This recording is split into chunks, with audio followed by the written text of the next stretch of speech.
सुखदेव सिंह गोगामेड़ी हत्याकांड। सुखदेव सिंह गोगामेड़ी की हत्या के लिए मंगलवार का दिन ही क्यों चुना गया? चुनावी परिणाम के बाद वाला दिन ही क्यों चुना गया? क्या ये महज इत्तेफाक था या फिर साजिश का हिस्सा? असल में हमलावर जानबूझकर चुनाव परिणाम के बाद का दिन चुना था, क्योंकि उस समय तक जितने लोगों के प्राइवेट गनर थे उनके लाइसेंसी हथियार चुनाव आचार संहिता की वजह से जमा थे। इसके अलावा चुनाव परिणाम के बाद सीएम की कुर्सी की गहमागहमी चल रही थी, जिस वजह से पुलिस भी ज्यादातर उसी में व्यस्त थी। तीसरी वजह ये भी बताई जा रही है कि सरकार को लेकर असमंजस थी। कांग्रेस चुनाव हार चुकी थी और बीजेपी को बहुमत मिला था। ऐसे में पुलिस ज्यादा अलर्ट नहीं थी, तो बदमाशों शुरुआती समय में आसानी से भागने का मौका मिल गया। सबसे अहम की हत्या अगर चुनाव से पहले या परिणाम से पहले करते तो ज्यादा तनाव बढ़ता और उन्हें खुद के एनकाउंटर का खतरा मंडराने लगता।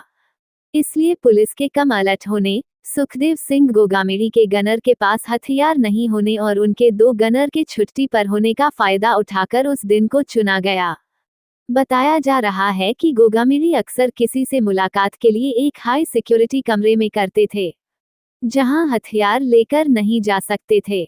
इसलिए शूटर की साजिश थी कि सुखदेव से मुलाकात उस समय की जाए जब ठीक हो जाने वाला हो। इसलिए शूटर ने नवीन शेखावत के साथ तय समय से देर उनके घर पहुंचे थे। उस समय सुखदेव गोगामेड़ी घर से निकलने वाले थे।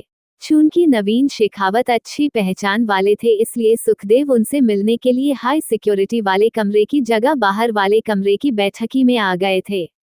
शूटर इसी जगह मिलना चाहते थे और ये उनकी साजिश का हिस्सा था। बस इसी का फायदा उठाकर दोनों शूटर रोहित राठौड़ और नितिन फौजी ने गोली मार दी थी। इस हमले में नवीन शेखावत की भी हत्या की गई थी। इस पूरी घटना के मास्टरमाइंड विदेश में बैठे रोहित गोदारा ने इसे अंजाम देने की जिम्मेदारी राइट हैंड वीरेंद्र चरण को दी थी। वीरेंद्र चरण ने ही शूटर्स को आधुनिक हथियार दिए, पूरी साजिश को अंजाम दिलाने में मदद की। पुलिस का दावा है कि घटना को अंजाम देने के बाद दोनों शूटर सबसे पहले ट्रेन से हिसार गए। हिसार पहुंचकर बस से मनाली के लिए उधम के साथ निकल गए, जिसके बाद मनाली से मंडी और फिर चंडीगढ़ आ गए। चंडीगढ़ के एक होटल में रुके थे। चंडीगढ़ में होटल से ही दिल्ली पुलिस ने गिरफ्तार कर लिया। शूटर्स ने हत्या करने के बाद हथियारों को छुपा दिया था ताकि भागते समय ट्रेन या बस में चेकिंग के समय न पकड़े जा सके। आरोपी शूटर्स फरारी के दौरान मोबाइल का इस्तेमाल कर रहे थे। पुलिस आरोपियों तक टेक्निकल सर्विलांस के जरिए पहुंची। जब पुलिस आरोपियों के पास पहुंची तो तीनों साथ थे, जिसके बाद इनको गिरफ्तार किया। नितिन फौजी ने बताया है कि कैसे वो गैंगस्टर के संपर्क में आया। दरअसल 9 नवंबर को उसे फर्जी चोरी के मामले में उसका नाम आया था। इस वजह से वो काफी परेशान था। जैसे ही हरियाणा पुलिस उसे पकड़ने आई तो वो उन पर फायरिंग कर फरार हो गया था। फरारी के दौरान उसे पता चल गया था कि अब उसकी नौकरी चली जाएगी, परिवार भी उसे छोड़ देगा। इसलिए नवंबर के आखिरी सप्ताह में उसने रोहित गोदारा से संपर्क किया। अब रोहित के जरिए चरण और उसके सहयोगी रोनी राजपूत से संपर्क हुआ। इन गैंगस्टर ने नितिन फौजी से कहा कि अगर वो सुखदेव गोगामेड़ी की हत्या में मदद करेगा तो उसे कनाडा पहुंचाया जाएगा। इसके लिए उसे फर्जी पासपोर्ट से लेकर वीजा की व्यवस्था की जाएगी। सुखदेव गोगामेड़ी हत्याकांड का मेन मास्टरमाइंड विदेश में बैठा राजस्थान का कुख्यात गैंगस्टर रोहित गोदारा ही है।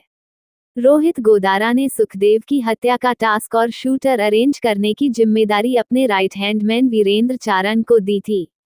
इसके बाद वीरेंद्र चारण के साथ राजस्थान की जेल में रोहित राठौड़ बंद था।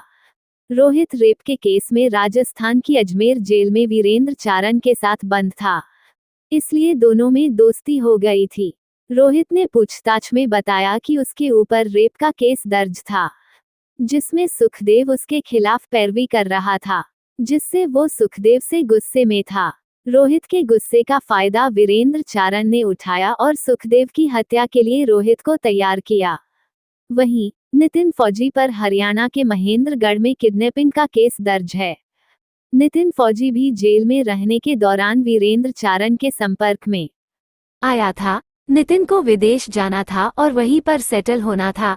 वीरेंद्र चारण ने नितिन को विदेश सेटल होने का भरोसा दिया। इसके बदले में ही उसे सुखदेव की सुपारी दी गई थी।